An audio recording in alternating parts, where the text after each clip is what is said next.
وَلَا تَتَّبِعِ الْهَوَى فَيُضِلُّكَ عَنْ سَبِيلِ اللَّهِ. And follow not your desire, for it will mislead you from the path of Allah.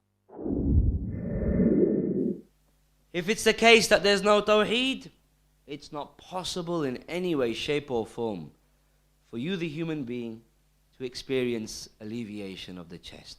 Without tawheed, any other avenue, any other method, it's absolutely useless.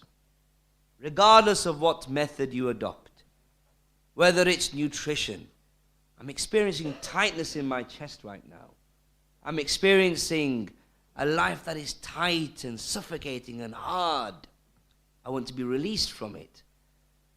So then, as some people say, nutrition in certain aspects, it helps the person if he's suffering from some type of psychological problem, for example. Yes, that has some room, some space.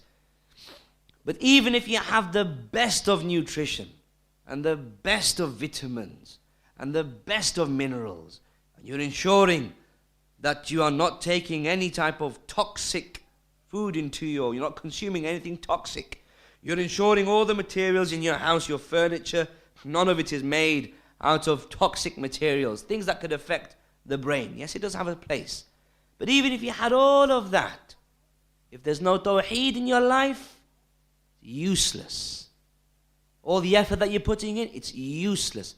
You're not going to be able to attain that alleviation, that relaxation. Wealth.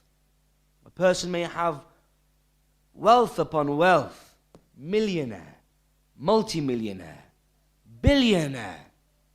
He might have much real estate, possess buildings. Imagine that, possessing buildings upon buildings in different countries. He might even be a leader of a country, for example. A leader of a country, of a big, strong country. And he has buildings upon buildings that he owns and businesses that he owns. Perhaps in order to bring about that alleviation in his chest and that relaxation in his chest and to release the burden and the tightness that he feels inside of himself, he opens up a channel for himself. Because fame, people believe, fame and recognition and being recognized and getting respect from people, that's going to give me happiness. So he has maybe a channel or a program on TV. And by way of that channel and by way of that program, he becomes famous. He thinks this is going to bring me happiness. This is going to take that darkness that's inside of me. Even if you have wealth, a billionaire, even if you have fame and fortune, even if you have position, a leader, for example, of a country, but when you look at his face, you see nothing other than the signs of misery and gloom on his face. Why do you find this? He's got everything.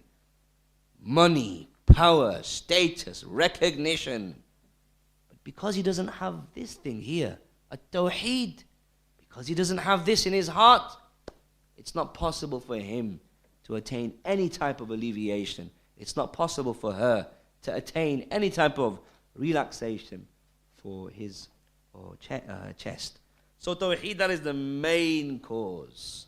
And if you think about it, it makes sense. How would it be, how is it intellectually, logically possible for you to have a life that is happy and relaxed if you're not fulfilling the purpose behind life itself? Just the other day, I was speaking to an individual. Just the other day, earlier on this week. I was speaking to an individual and I asked him, the conversation led to me asking him, do you believe in a creator? Initially he said, I'm not religious. So then it led to the conversation, it led to me asking him, do you believe in, what's your belief concerning a creator and how you came into existence? He said, no, I don't believe in anything of that nature. I don't believe in a God. I said, but then how did everything that's in existence come into existence? The stars, the skies, the galaxy, you. How did all of this come into existence? He goes, evolution. So I said, okay, without going into that, that's just the process by which things have apparently come into existence, even though we know that's a batil, false theory. But that's just the process in terms of how, is there an external agent? Is there someone else? Who is the one that brought this so-called evolutionary process into being? And he says, in his broad Lancashire accent, not to say that there's anything wrong with the Lancashire accent, you're all very nice people, but he says, books upon books upon books. Books, meaning, just like you have a book, it starts off with a word, doesn't it? And then expands into a sentence, and then expands into a paragraph, and then it expands into a chapter, and so on and so forth. So he's basically saying books upon books upon books. He says, obviously not an academic answer, but he says books upon books upon. I didn't entertain that. We were in a vehicle, and there was a bridge in front of us. So while we're on the road, and he says to me, books upon books upon books. I said, look at that bridge that's right in front of you. I said, that bridge, does it sound reasonable for me to say that bridge came into existence by nothing? He said, no, obviously, somebody's made it. Obviously, somebody's made it. I said, that bridge there, obviously, somebody's made it. Obviously, somebody's brought it into existence. Somebody's designed it. Yet, this universe, which is more complex than that bridge, and you, the human being, which is more complex than that bridge, nothing brought you into existence? You know what he says to me? And this is what everybody says, don't they? That are of that belief. But every time they say it, when you think about their answer, it's a shock. How can you say this? What does he say to me when I give him that example of the bridge? Logically, it doesn't make sense for it to come into existence by nothing, but you, the human being, has to come into existence by nothing. You know what he says? He says, well, I've never really looked into it that deeply, you know. I've never really given it that much thought. That's frightening. That is scary. How is it possible for a human being not to give thought about why he is here in the first place? He would never, if it was the case that he woke up one day and he's in a plane, he wakes up, he finds himself in a plane, flying up in altitude. What's the first thing that he's going to ask? What am I doing here? Why am I here? Who put me here? Naturally, it's the first thing that the person's going to ask. What am I doing here? Why am I here? Who put me here? What does he want from me?